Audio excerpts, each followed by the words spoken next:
Hello friends, welcome back to my YouTube channel. जैसा कि आप लोगों ने देखा होगा, जो ये एक्सेल ट्यूटोरियल का प्लेलिस्ट बना हुआ है, उसमें मैंने सम प्रोडक्ट काउंट, इन सारे फॉर्मूले के बारे में मैंने डिटेल में डिस्कस किया हुआ है। अगर आप लोगों ने ये वीडियोस ना देखे हो तो इनको जाके देख सकते हैं। और इसके पहले वाला जो वीडियो मैंने बनाया हुआ था, तो उसमें मैंने टेक्स्ट फॉर्मूले के बारे में बात की हुई थी। जो टेक्स्ट फॉर्मूला आप देखेंगे यहाँ पे दिखाई दे रहा है, लोअर, अपर, प्रॉपर, और ये सारे फॉर्मूले जो भी यहाँ पे लिखे हुए हैं, इनके बारे में भी मैंने पिछले वीडियो में डिटेल में डिस्कस किया हुआ था कि वहां पे आप वीडियो में जान सकते हैं इन सारे फॉर्मूले को हम कैसे अप्लाई करेंगे। लेकिन उस वीडियो में मैंने आपसे ये भी बोला था कि ये जो फॉर्मूले हैं, इनका हम रियल शीट में कैसे यूज करेंगे। रियल शीट का मतलब, अगर हमारे पास कोई कंपनी का डेटा है या कोई हमारे पास शीट है जिससे हम सीख रहे हैं, तो उसमें इसको एक्चुअल में कैसे यूज करना है। आप और अगर आप लोगों ने मेरा पुराना वाला वीडियो ना देखा हो तो उसको जाके जरूर देख लीजिएगा। आइए हम सबसे पहले जो टेक्स्ट फॉर्मूले यहाँ पे लिखे हुए हैं, इनको हम जल्दी जल्दी आपको बता देते हैं। और अगर डिटेल में आपको जानना है तो आप मेरा पिछला वाला वीडियो जो इसके पहले वाला टेक्स्ट फॉर्मूला का है, उसको जाके देख सकते हैं। तो इसमें जैसे मैंने बताया था कि लोअर जो फॉर्मूला होता है वो स्मॉल लेटर में कन्वर्ट करने के लिए यूज किया जाता है। तो यहाँ पे जो भी आपको लेटर स्मॉल लेटर में कन्वर्ट करना है, उसको आप सेलेक्ट कर लीजिए। सेलेक्ट करने के बाद यहाँ पे ब्रैकेट क्लोज करेंगे, एंटर करेंगे, तो आप देखेंगे तो यहाँ पे जो भी नाम लिखा है वो स्मॉल लेटर में आ गया। इसी तरीके से इक्वल टू अपर अगर हम फॉर्मूला अप्लाई करेंगे, जिस भी नाम को सेलेक्ट करेंगे वो क्या होगा, अपर केस में कन्वर्ट हो जाएगा। और उस पर हम डबल क्लिक करेंगे तो सारे के सारे नाम कैपिटल लेटर में हो गए। प्रॉपर में मैंने बताया था कि पहला लेटर कैपिटल होता है और बाकी स्मॉल कर देता है। जैसे ही हम प्रॉपर फॉर्मूला यहाँ पे लिखेंगे और उसके बाद टेक्स्ट को सेलेक्ट करेंगे और उसके बाद ब्रैकेट क्लोज करके एंटर करेंगे, तो आप देखेंगे तो पहला लेटर ये कैपिटल कर दिया, बाकी सबको स्मॉल कर दिया।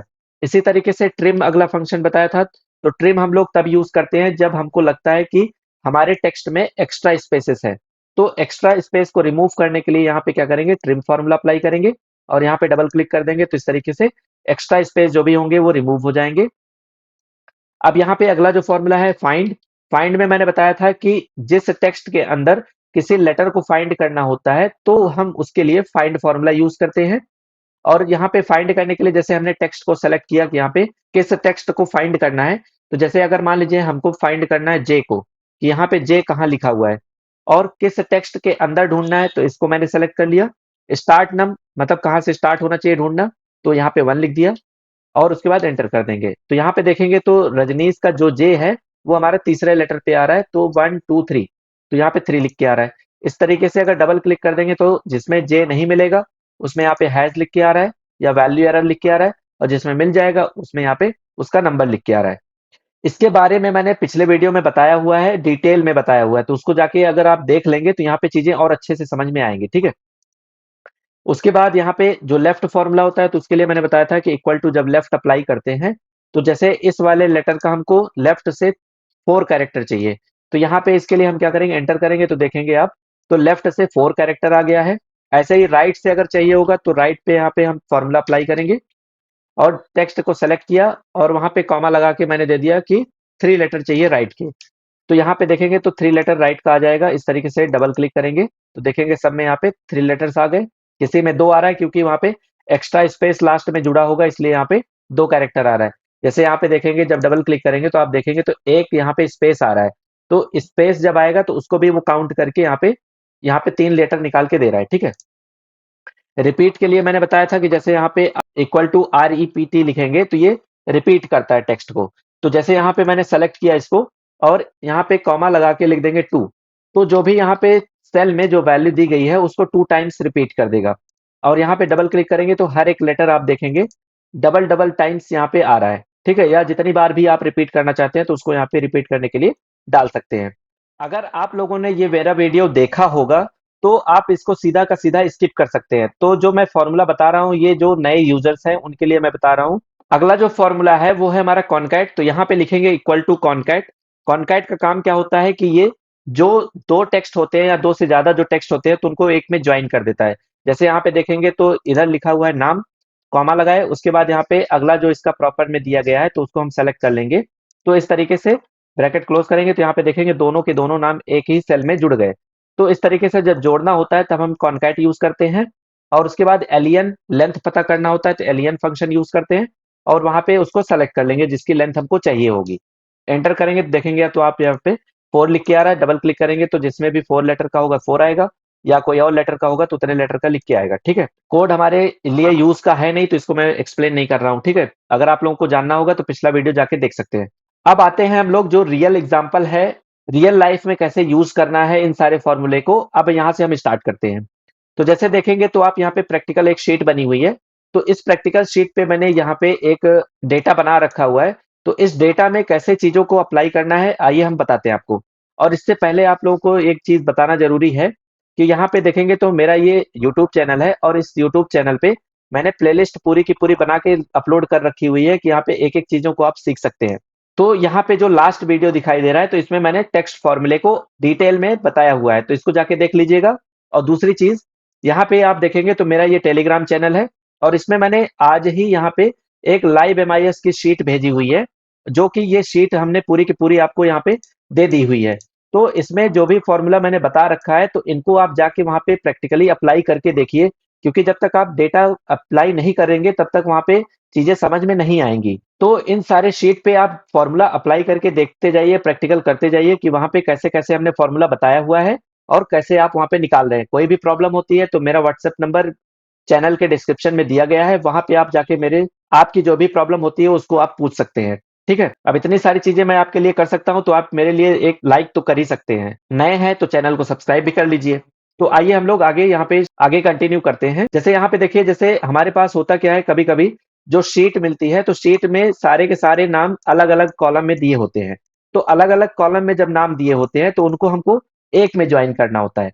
तो एक में ज्वाइन करने के लिए अभी मैंने पिछले वाले में बताया कि कॉनकैट फॉर्मूला यूज किया जाता है। तो यहाँ पे जैसे ही हम क्लिक करके इक्वल टू कॉनकैट लिखेंगे और यहाँ पे कह रहा है कि किस किस टेक्स्ट को आपको जोड़ना है, तो उस टेक्स्ट को हमको क्या करना पड़ेगा, सेलेक्ट करना पड़ेगा। तो जैसे टेक्स्ट वन लिखा हुआ है तो टेक्स्ट वन में हमने शिवराम को सेलेक्ट कर लिया, कॉमा लगाया। उसके बाद यहाँ पे दूसरा नाम, यहाँ पे मिडिल नेम जुड़ना चाहिए इसके बाद, तो इसको सेलेक्ट कर लिया, कॉमा लगाया। फिर उसके बाद तीसरा नाम यहाँ पे जो लास्ट नेम है उसको सेलेक्ट करना है। तो इस तरीके से कॉनकैट में तीनों सेल को हम यहाँ पे सेलेक्ट कर लिए। सेलेक्ट करने के बाद जैसे ही हम ब्रैकेट क्लोज करके एंटर करेंगे तो आप देखेंगे यहाँ पे तो तीनों के तीनों नाम यहाँ पे कॉनकैट होके आ गए। लेकिन यहाँ पे प्रॉब्लम क्या है कि इन सारे नाम के बीच में कोई भी स्पेस लग के नहीं आ रहा है। तो इस स्पेस को ऐड करने के लिए यहाँ पे क्या करना पड़ेगा, हमको एक्स्ट्रा में स्पेस देना पड़ेगा। जैसे यहाँ पे इक्वल टू कॉनकैट लिखा हमने, टेक्स्ट को सेलेक्ट किया, सेलेक्ट करने के बाद दूसरे टेक्स्ट को सेलेक्ट नहीं करेंगे, यहाँ पे कॉमा लगाएंगे, डबल इन्वर्टेड कॉमा में स्पेस की ऐसे प्रेस करेंगे और इसके बाद यहाँ पे डबल इन्वर्टेड कॉमा क्लोज करेंगे, फिर कॉमा लगाएंगे और उसके बाद यहाँ पे अगले वाले टेक्स्ट को सेलेक्ट करेंगे। यहाँ पे जो मैंने डबल इन्वर्टेड कॉमा के अंदर स्पेस दिया हुआ है तो ये क्या करेगा, दो टेक्स्ट के बीच में स्पेस को ऐड करेगा। तो इस तरीके से जब हम इसको ब्रैकेट क्लोज करेंगे और एंटर करेंगे तो आप देखेंगे तो यहाँ पे जो भी इसका नाम था रमानाथी और यहाँ पे सिंह, दोनों के बीच में यहाँ पे स्पेस आ गया। यहाँ पे देखेंगे तो एक टेक्स्ट हमारा लास्ट वाला इसमें हमने नहीं जोड़ा हुआ है, तो इस पे जब डबल क्लिक करेंगे तो लास्ट वाला टेक्स्ट यहाँ पे भी ऐड कर देते हैं। तो इसके लिए double inverted comma space, double inverted comma close, comma, इसके बाद तीसरे वाले टेक्स्ट को भी सेलेक्ट कर लेंगे। जैसे यहाँ पे अगर लास्ट नेम में कोई वैल्यू नहीं दी गई है तो इसके साथ यहाँ पे कुछ भी जुड़ के नहीं आएगा। लेकिन जैसे ही अगर हम लास्ट नेम वाली वैल्यू डालेंगे तो उसी के साथ क्या होगा, ये ऐड हो जाएगा। तो जैसे एंटर किया तो यहाँ पे देखेंगे तो रमानाथी सिंह यहाँ पे जो भी है तो ये यहाँ पे निकल के आ गया है। अब जैसे यहाँ पे अगर मान लीजिए हमने लिखते हैं कुमार, तो आप देखेंगे तो यहाँ पे ऑटोमेटिक कुमार ऐड हो गया। लेकिन अगर इस सेल में कोई भी वैल्यू नहीं है तो यहाँ पे इस वाले सेल के बाद यहाँ पे कोई भी नाम यहाँ पे ऐड होके नहीं आ रहा है। तो इस पे करना क्या है, क्लिक करिए और डबल क्लिक जैसे ही करेंगे तो सारे के सारे नाम आप देखेंगे यहाँ पे तो एक साथ यहाँ पे जुड़ गए। जैसे यहाँ प्रवीण कुमार श्रीवास्तव, तो प्रवीण कुमार श्रीवास्तव स्पेस के साथ आ गया है। तो इस वाले फॉर्मूले को जब आप प्रैक्टिकली अप्लाई करके देखेंगे तब आपको चीजें समझ में आएंगी। और फॉर्मूला मैंने कैसे अप्लाई किया हुआ है, इस पे जब आप डबल क्लिक करेंगे तो यहाँ पे देखेंगे तो ये इस वाली सेल को सेलेक्ट किया गया है, फिर डबल इन्वर्टेड कॉमा में स्पेस, फिर उसके बाद इस तरीके से यहाँ पे लिखा हुआ है। तो इसको आप एक बार कॉपी में नोट करिएगा, उसके बाद अप्लाई करिएगा। तो जैसे ही आप एंटर कर देंगे तो यहाँ पे देखेंगे सारे के सारे नाम यहाँ पे एक साथ ज्वाइन होके आ गए। अब अगला जो यहाँ पे देखेंगे आप तो लिखा हुआ प्रॉपर, प्रॉपर का यूज मैंने क्या बताया था कि जो सेल हम सेलेक्ट करते हैं तो उसमें पहला लेटर कैपिटल हो जाता है, बाकी सब स्मॉल में रहते हैं। तो इक्वल टू यहाँ पे हम क्या करेंगे, प्रॉपर लिख देंगे और इस वाले टेक्स्ट को सेलेक्ट कर लेंगे, ब्रैकेट क्लोज किए, एंटर किए। तो आप देखेंगे तो यहाँ पे शिव बरन यादव जो नाम लिखा हुआ है वो पहला लेटर कैपिटल आ रहा है, हर एक वर्ड का पहला लेटर कैपिटल आ रहा है। और इस पे जब डबल क्लिक कर देंगे तो ये जो नाम सारे के सारे लिख के आ रहे हैं, वो ज़्यादा अब सही दिखाई दे रहे हैं। क्योंकि यहाँ पे देखेंगे तो किसी का नाम छोटा लिखा है, किसी का नाम पूरा कैपिटल में लिखा है, किसी का नाम यहाँ पे सारे के सारे स्मॉल में लिखे हैं। तो इस तरीके से जब आपका डेटा अलग-अलग तरीके का दिखाई देता है, तो डेटा वो सही नहीं माना जाता। तो इस तरीके से प्रॉपर फ़ॉर्मूला जब आप अप्लाई करेंगे, तो यहाँ पे हर एक नाम के स्टार्टिंग का लेटर जो होगा वो कैपिटल में कन्वर्ट हो जाएगा। और ये हम नाम अब एक्चुअल में रख सकते हैं इसको, ठीक है? उसके बाद यहाँ पे लोअर फ़ॉर्मूला अगर हम अप्लाई कर देंगे तो सारे के सारे स्मॉल लेटर में हो जाएँगे और अपर में अगर कन्वर्ट कर देंगे तो सारे के सारे कैपिटल लेटर में दिखाई देंगे। जैसे यहाँ पे लगा के मैं आपको दिखा दे रहा हूँ, लोअर लिखा और उसके बाद यहाँ पे शिवबरन यादव को सेलेक्ट किया, एंटर किया तो यहाँ पे देखेंगे सारे के सारे नाम आपके स्मॉल लेटर में हो गए। डबल क्लिक किए, सब के सब नाम यहाँ पे स्मॉल लेटर में आ रहे हैं। इसी तरीके से अगर हम इक्वल टू अपर फ़ॉर्मूला लगाएँगे और यहाँ पे टेक्स्ट को सेलेक्ट करेंगे, जो भी आपको टेक्स्ट को अपर केस में करना है, एंटर करेंगे तो यहाँ पे देखेंगे तो शिवबरन यादव जो लिख के आ रहा है, वो हमारा कैपिटल लेटर में आ रहा है। तो यहाँ पे देखेंगे तो सारे नाम जो है कैपिटल लेटर में दिखाई दे रहे हैं। तो इस तरीके से अलग-अलग फ़ॉर्मूला यूज़ कर सकते हैं आप। अब इसमें प्रॉब्लम जो यहाँ पे आती है लोगों को, वो प्रॉब्लम ये है कि अगर इस नाम को हम कहीं कॉपी पेस्ट करेंगे, तो वो तुरंत का तुरंत डेटा हमारा गड़बड़ हो जाएगा। और ये चीज़ ज़्यादातर लोगों को पता नहीं रहती है, ठीक है?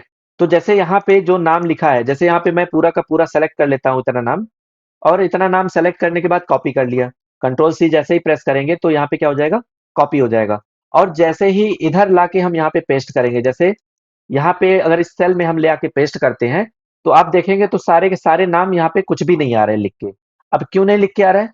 क्योंकि जो यहाँ पे फ़ॉर्मूला अप्लाई था, वही फ़ॉर्मूला यहाँ पे अप्लाई हो गया है। हमको कैसे पता चला यहाँ पे फ़ॉर्मूला अप्लाई है? तो आप देखेंगे जब मैंने इस सेल को सेलेक्ट किया हुआ है, तो आप देखेंगे यहाँ पे फ़ॉर्मूला अप्लाई होके आ रहा है। यहाँ पे फ़ॉर्मूला अप्लाई होके आ रहा है। तो ये M2 वाली सेल को सेलेक्ट कर रहा है। M2 वाली सेल कौन-सी है? तो ये वाली है। तो इसमें कुछ भी लिखा नहीं है इसलिए यहाँ पे एम्प्टी आ रहा है। तो इस चीज़ को सही करने के लिए आप क्या करेंगे? जैसे यहाँ से इसको मैंने कॉपी किया, कंट्रोल सी दबा के आपने कॉपी किया और उसके बाद जब यहाँ पे पेस्ट करेंगे, तो कंट्रोल वी नहीं प्रेस करना है। यहाँ पे जाएँगे पेस्ट वाले ऑप्शन में और यहाँ पे देखेंगे तो एक पेस्ट वैल्यू में 1 2 3 लिखा हुआ है। जैसे ही आप इस पे क्लिक करेंगे तो आप देखेंगे तो तुरंत यहाँ पे इसका नाम यहाँ पे सारा का सारा कॉपी होके आ गया। अब यहाँ पे जब क्लिक करेंगे तो पूरा का पूरा नाम आ रहा है, ना कि यहाँ पे कोई फ़ॉर्मूला आ रहा है। तो अगर आप इस सारे प्रॉब्लम से गुज़रे होंगे तब ये चीज़ें आपको समझ में आ रही होंगी। नहीं तो जब ये प्रॉब्लम आपके सामने आएगी तब आपको ये चीज़ें समझ में आएँगी कि यहाँ पे ये ऐसा क्यों हो रहा है। क्योंकि जब भी हम कोई भी फ़ॉर्मूला जैसे यहाँ से जसवीर को कॉपी किए और कॉपी करने के बाद यहाँ पेस्ट करते हैं, तो आप देखेंगे तो यहाँ पे कुछ भी नहीं आ रहा है। क्यों?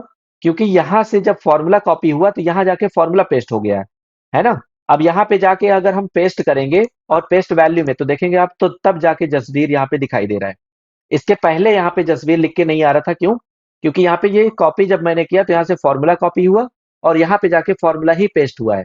आई होप ये चीज़ें आप समझ पा रहे होंगे क्योंकि यहाँ पे ये थोड़ा-सा लॉजिकल क्वेश्चन हो जाता है कि आप इसको कैसे अप्लाई करेंगे और यहाँ से हम इसको क्लियर ऑल कर देंगे तो सारा का सारा क्लियर हो जाएगा। अब अगर आप चाहते हैं कि जो मैंने यहाँ पे प्रॉपर में फ़ॉर्मूला लगा के यहाँ पे निकाला हुआ है, ये इसी सेल में ही अप्लाई हो जाए, तो इसके लिए आप क्या करेंगे यहाँ पे पूरा का पूरा कॉलम सेलेक्ट कर लीजिए इस तरीके से। यहाँ पे जी वाले पे जब क्लिक करेंगे, तो जी वाला पूरा कॉलम सेलेक्ट हो गया। कंट्रोल सी प्रेस करिए, कॉपी हो जाएगा। इस तरीके से जब कॉपी होता है तो राउंड में यहाँ पे डॉटेड बॉर्डर घूमने लगता है। पहले सेल में क्लिक करिए और उसके बाद यहाँ पे जाइए पेस्ट वाले ऑप्शन में और यहाँ पे वैल्यू पेस्ट वाले पे क्लिक कर दीजिए। तो आप देखेंगे यहाँ पे तो जो शिवबरन यादव लिख के आ रहा है, इसके पहले यहाँ पे फ़ॉर्मूला लग के आ रहा था। अब यहाँ पे इसकी एग्ज़ैक्ट वैल्यू आ गई है, जो यहाँ पे फ़ॉर्मूला लगा था वो हट गया है। जैसे यहाँ पे देखिए, तो जो ये वाली कॉलम है तो इसमें देखेंगे तो आप सब में फ़ॉर्मूला लगा है। कैसे पता चल रहा है फ़ॉर्मूला लगा है? तो जैसे ही हम किसी वाले सेल पे क्लिक कर रहे हैं तो यहाँ पे देखेंगे तो इक्वल टू लोअर लिख के आ रहा है। यहाँ क्लिक किया तो यहाँ पे भी फ़ॉर्मूला लगा हुआ है। यहाँ क्लिक किया तो यहाँ पे भी फ़ॉर्मूला लगा है। इसका मतलब कि पूरे कॉलम में फ़ॉर्मूला लगा है। तो इसको अगर फ़ॉर्मूला हटाना होगा आपको तो यहाँ पे एच वाले कॉलम पे क्लिक करिए, कंट्रोल सी के साथ कॉपी करिए। कॉपी करने के बाद पहले वाले सेल में यहाँ पे क्लिक करके आपको रखना है। उसके बाद पेस्ट वाले ऑप्शन में जाके यहाँ पे थर्ड वाला जो ऑप्शन दिखाई दे रहा है पेस्ट वैल्यू का, इस पे क्लिक कर देना है। तो अब देखेंगे यहाँ पे आके तो यहाँ पे फ़ॉर्मूला लग के नहीं आ रहा है। अब जो सेल में वैल्यू लिखी हुई है वो दिखाई दे रही है। तो इस तरीके से यहाँ पे फ़ॉर्मूला को हम लोग क्या करते हैं, रिमूव करते हैं। तो फ़ॉर्मूला रिमूव करना ही पड़ेगा क्योंकि अगर मान लीजिए आपने ये डेटा बनाया और ये डेटा आपने कहीं दूसरे को मेल कर दिया, तो ये जो डेटा आपने बनाया हुआ है, ये गड़बड़ भी हो सकता है। तो इस चीज़ को बचाने के लिए क्या करेंगे हम लोग, कॉलम को सेलेक्ट करेंगे, कॉपी करेंगे, फर्स्ट सेल में रखेंगे, उसके बाद जाके पेस्ट वैल्यू में यहाँ पे पेस्ट कर देंगे, तब जाके यहाँ पे सारा का सारा नाम आप देखेंगे तो फॉर्मूला के बिना आएगा। लेकिन अगर आप एक-एक कॉलम को करेंगे तो बहुत टाइम लगेगा। तो इससे अच्छा आप कंट्रोल ए प्रेस करिए तो पूरा डेटा सेलेक्ट हो गया, कंट्रोल सी प्रेस करिए और पहले वाले सेल में ले आइए इसको कर्सर को। जैसे यहाँ पे पहली सेल हमारी कहाँ पे है, सीरियल नंबर से स्टार्ट हो रही है। तो पहली वाली सेल में ले आके कर्सर को रखिए, पेस्ट में जाइए और पेस्ट वैल्यू कर दीजिए। अब आप पूरी शीट में देखेंगे तो कहीं भी फॉर्मूला आपको नहीं मिलेगा। आप यहाँ पे देखते जाइए फॉर्मूला बार में, जहाँ पे भी मैं क्लिक कर रहा हूँ तो वहाँ पे कहीं भी फॉर्मूला लगा हुआ नहीं मिल रहा है। देखिए यहाँ पे भी क्लिक किया, यहाँ पे भी नाम लिख के आ रहा है, यहाँ क्लिक किया तो यहाँ पे भी नाम लिख के आ रहा है। तो ये चीज़ बहुत ही इम्पोर्टेंट है आपके लिए। आई होप ये सारी चीज़ें मैंने जो बताई हैं आपको क्लियरली समझ में आई होंगी। अगर नहीं समझ में आ रही तो मेरी शीट डाउनलोड करिए और उस पे प्रैक्टिकल करके देखिए कि यहाँ पे कैसे चीज़ें अप्लाई हो रही हैं। इस तरीके की आगे वीडियो कंटिन्यू रखने के लिए आप मेरा चैनल सब्सक्राइब कर लीजिए, लाइक कर दीजिए। चलिए मिलते हैं नेक्स्ट वीडियो में। Thank you.